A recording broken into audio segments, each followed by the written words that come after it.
पहला भाग वचन 99 इलाहाबाद 21/5/1932।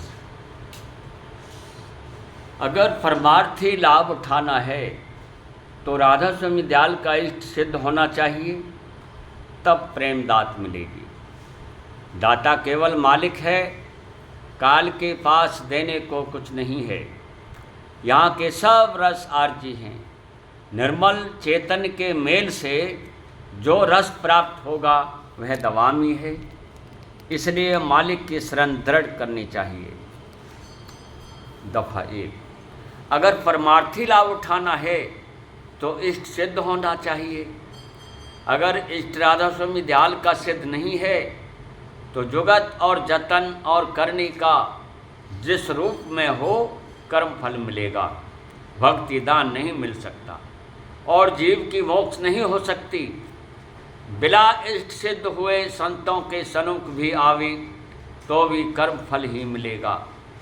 अगर राधा स्वामी दयाल को मिसल और देवताओं के समझ रखा है तो परमार्थी लाभ नहीं मिल सकता, कर्म फल मिलेगा। 7 मामा का भाणजा भूखा जाए। जब तक इष्ट सिद्ध नहीं होगा यही हाल होगा। माया काल और देवताओं के पास धरा क्या है, उनकी गति ही क्या है। वे खुद कंगाल हैं। जो ताकत उनको मिली है उससे ज़्यादा उनके पास कुछ नहीं है। वे आखिर वक्त सूरत की संभाल नहीं कर सकते। पहले वक्त में जो उनकी विधि पूर्वक कार्रवाई से ब्रह्म पद तक रसाई हुई, वह भी इस वक्त निबल जीवों से नहीं बन सकती। वे ईश्वर कोटि जीव थे। दफ़ा 2, परमार्थी लाभ में क्या रस है उसकी इसको खबर नहीं है। अंतर में किसी मुकाम तक गति हो या ठौर ठिकाना मिले तो खबर पड़े। रस अपनी ही चेतन शक्ति में है।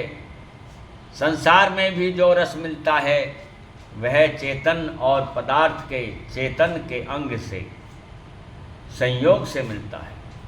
अगर ज्ञाता की चेतन धार न आवे तो रस प्राप्त नहीं हो सकता। बनारस के एक बहुत बड़े रईस थे।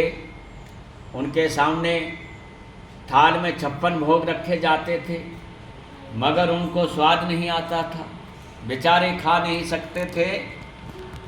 उंगली किसी चीज़ को लगाई और जवान तक ले जाकर कहा कि छी छी, इसमें कुछ स्वाद नहीं है। दोस्त अहबाब अलबत्ता मजे उड़ाते थे। दफ़ा 3, संसार में जब खूब भोग कर थक जाता है, नई नई तरकीबें निकाल कर भी रस नहीं प्राप्त होता है और उसकी ज़बरदस्त चाह बनी रहती है तो पागल हो जाता है। मोंटी क्लारो में जाकर देखो तो ऐसे पागल बहुत मिलेंगे।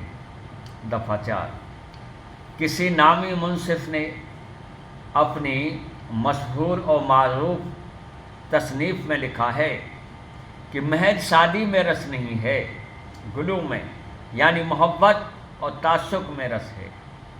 दफ़ा 5, यहाँ के सब रस किसी न किसी मतलब के और आरजी हैं। निर्मल चेतन के मेल से जो रस प्राप्त होता है वह दवामी है, इसलिए मालिक की शरण दृढ़ करना चाहिए। शरण दृढ़ होने से दीनता आवेगी और दीनता आते ही दया की धार रवा हो जाएगी। दाता मालिक है और सब दात है।